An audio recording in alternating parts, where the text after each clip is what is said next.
બરોબર 6:45 વાગે પ્રાસંગિક સાંભળશો. વિષય છે યુદ્ધ અનાથોનો આંતરરાષ્ટ્રીય દિવસ. સંપાદન પરેશ મારુ અને પઠન વિરલ રાણા.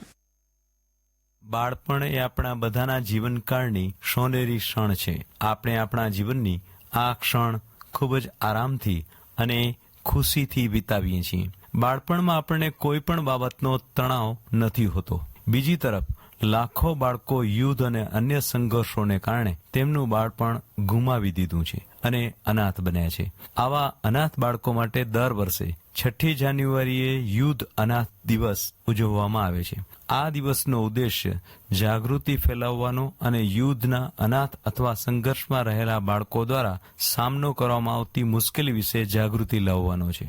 અનાથ જીવન મહત્વનું છે એ આ વર્ષની થીમ છે. યુદ્ધગ્રસ્ત બાળકોના જીવનને આગળ વધારવા અને તેમને દુર્ઘટનામાંથી બચાવવા માટે શરૂ કરવામાં આવ્યો છે. પ્રથમ અને બીજા વિશ્વયુદ્ધ દરમિયાન લાખો બાળકો અનાથ થયા હતા. ઉપરાંત લાખો બાળકો જીવનભર માટે વિકલાંગ બન્યા.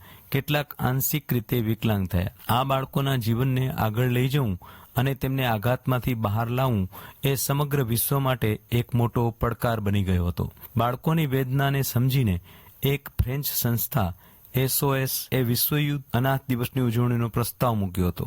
આ માટે 6 જાન્યુઆરી નક્કી કરવામાં આવી હતી. ત્યારથી આજ દિન સુધી વિશ્વયુદ્ધ અનાથ દિવસની ઉજવણીની પરંપરા નિરંતર ચાલી રહી છે.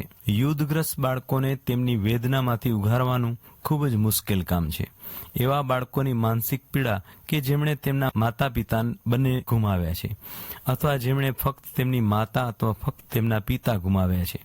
આ ઘટના તેમના હૃદયને તોડી નાખે છે. આ એ જ બાળકો છે જે સંપૂર્ણપણે બેઘર અને નિરાધાર બની જાય છે. નાની ઉંમરે માતા પિતા ગુમાવવો એ અસહ્ય વેદના સમાન છે. તેમના માટે સંપૂર્ણપણે નવી દુનિયા બનાવવી એ ખૂબ જ પડકારજનક કાર્ય છે. શિક્ષણ, ઉછેર અને પ્રેમની સંભાળ રાખનારા માતા પિતાની ગેરહાજરીમાં તેમની દુર્દશાનો અહેસાસ માત્ર હૃદયને હચમચાવી નાખે છે. આવા બાળકોના જીવનને પાટા પર લાવવા માટે વિશ્વ યુદ્ધ અનાથ દિવસની ઉજવણી શરૂ કરવામાં આવી હતી. બીજા વિશ્વયુદ્ધની વિનાશક અસરોને કારણે યુરોપમાં લાખો બાળકો અનાથ બની ગયા હતા.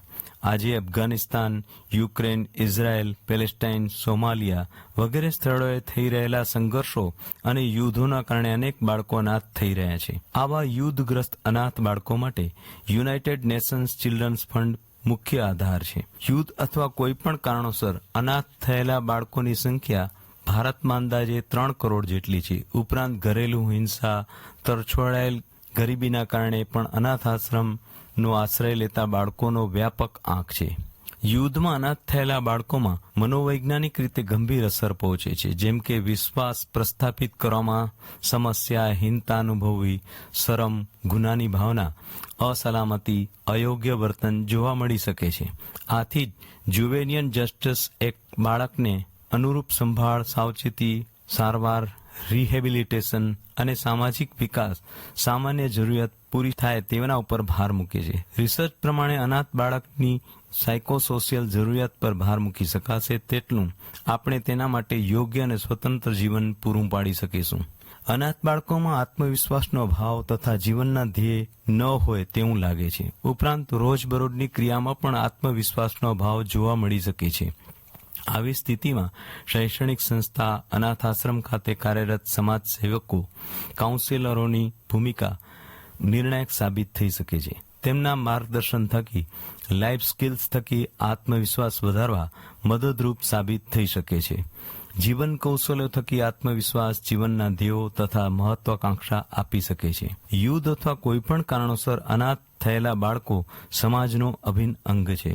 તેમને યોગ્ય સન્માન સાથે તક આપવી, દ્રષ્ટિકોણ બદલવું ખૂબ જ જરૂરી છે અને તે જ આ દિવસની ઉજવણી ગણાશે. સાથે આવા અનાથ બાળકોની સંભાળ માટે યોગ્ય વાતાવરણ પૂરું પાડતા અનાથ આશ્રમો સાચા અર્થમાં માનવ મંદિર છે અને તેમાં કાર્ય કરતા લોકો નમનને પાત્ર. આપ સાંભળી રહ્યા હતા પ્રાસંગિક યુદ્ધ અનાથોનો આંતરરાષ્ટ્રીય દિવસ. સંપાદન પરેશ મારુ, પઠન વિરલ રાણા. પ્રસારણ આકાશવાણીના ભુજ કેન્દ્ર પરથી કરવામાં આવ્યું.